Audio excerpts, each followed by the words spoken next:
Janice, mabuti na lang at pumayag kang mag-extend dito sa amin, ha? Kasi si Tita Ebs, merong biglaan kailangan pang ayusin, eh. Ayos lang, kuya. Pasensya na rin po kayo, ha? Nalungkot talaga ako nung maalala ko yung anak ko nung Father's Day. Namiss ko lang po talaga siya, kaya bigla ako nakapagpaalam sa inyo. Pasensya na kayo, kuya. Madrama na naman. Hindi, uy. Naintindihan kita. Siyempre, anak mo yun, eh. Mamimiss mo yun. Tsaka galing yun sa'yo. Dugo at pawis mo yun.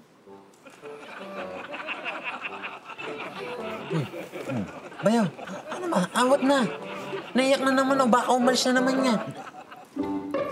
Bayaw, pinapaliwanag ko lang sa kanya na ang bango-bango ng adobo parang ang sarap ng pagpapakalambot. Naku, walang dugo. Tingnan mo, Abay, napakasarap. Salamat, Janice, ha? Sige, kuya.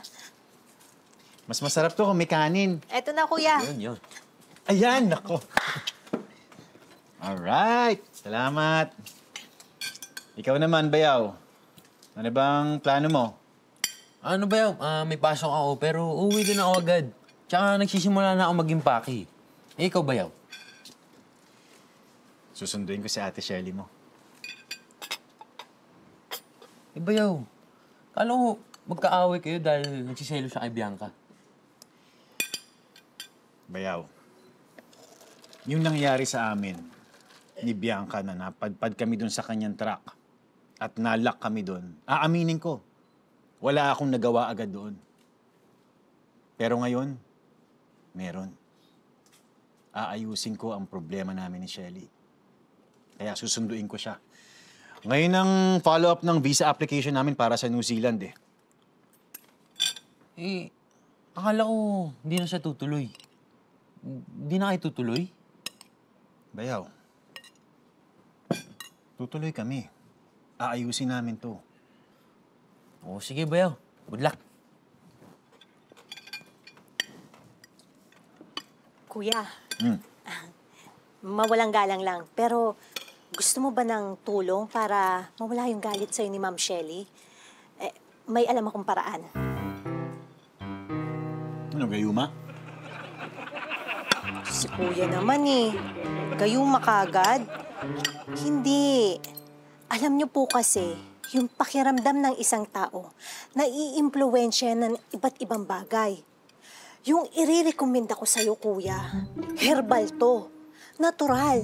Natutulong sa magandang pagdaloy ng dugo papunta sa utak para maglabas ito ng masayang kemikal. Gayuma nga po. Excuse me, Janice. Pero hindi ko kailangan ng gayuma. Tiyak na ako ay mas epektibo at likas na mas natural kaysa gayuma. Ay, nako. Sige, kuya. Nga pala, Janice.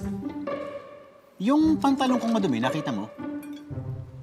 Ay, nilabahan ko na po. Pero meron akong nakita sa bulsa na bato na hugis puso. Puso po. Yan, nasaan? Akin na yan. Kailangan ko ibigay kay Shelly yan, eh. Ito po ba, kuya? Ayan. Yan nga. Ito po. Ano to? Agimat? Ay, hindi.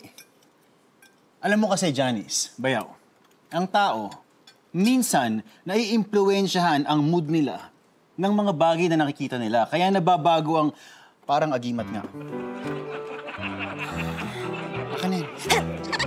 Mukha kayong banyag yung teka ne. Ambot sa mo.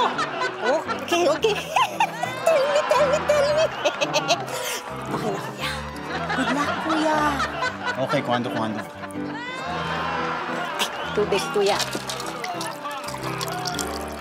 Tubig ba yan? Tubig to, kuya.